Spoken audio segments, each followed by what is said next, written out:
sabar itu ada 3 tingkatan. Tingkatan pertama itu sabar menghadapi ujian. Wabasyiris sabirin, kata Allah di surat Al-Baqarah. Sampaikan berita gembira kepada orang yang sabar terhadap ujian. Nah, gimana sabar terhadap ujian? Kalau kita dapetin ujian, kita tinggal bilang innalillah wa inna ilaihi raji'un. Dan itu kita katakan tuh dengan hati yang yakin. Ini semuanya kehendak Allah. Dan pasti ada kebaikan di dalam setiap kehendak Allah. Dan siapa yang mengatakan innalillah wa inna ilaihi raji'un, berarti dia melibatkan Allah dalam musibah. Jadi kata kunci atau password untuk ngelibatin Allah dalam musibah kita, pertama bilang innalillah wa inna ilaihi raji'un. Allah pasti terlibat. Jadi kalau kita pengen libatin Allah dalam musibah kita, pertama pakai passwordnya dulu. Langsung Allah tawarkan banyak jalan keluar dalam musibah kita. Karena kita hanya perlu mengatakan innalillah wa inna ilaihi raji'un. Sabar level 2. Sabar level 2 itu adalah sabar dalam meninggalkan dosa. Ternyata ninggalin dosa juga butuh sabar untuk gak ngelakuin dosa. Walaupun mungkin dosa itu udah biasalah, orang lain juga ngelakuin dosa gitu.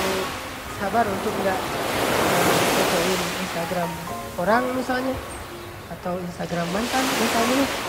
Karena kalau kita kepoin gak bakalan sabar.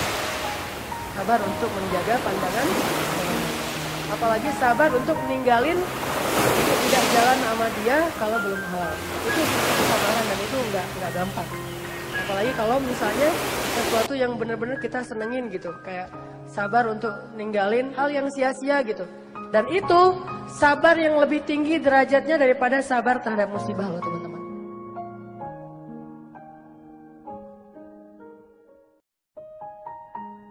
Sabar level 3 itu adalah sabar dalam beribadah. Jadi kalau level 1 itu sabar menghadapi musibah. Level 2 sabar meninggalkan dosa. Level 3 itu sabar dalam ibadah. Sholat sabar, puasa sabar, sedekah, tilawah, segala macam ibadah-ibadah sabar. Ini sabar yang paling tinggi nih. Tapi 3 sabar ini bukan pilihan teman-teman. Kalau misalnya kita, saya mah yang level 3 aja, yang sabar ibadah. Tapi kalau musibah ngeluh, kalau dosa belum bisa ninggalin, berarti belum sempurna sabarnya. Baru disebut orang yang sabirin, kalau dia bisa sabar dengan 3-tiganya. Kalau kita nggak sabar dalam ketaatan, dalam berbuat baik, bisa jadi kita kehilangan pahala. Hanya gara-gara tidak sabar.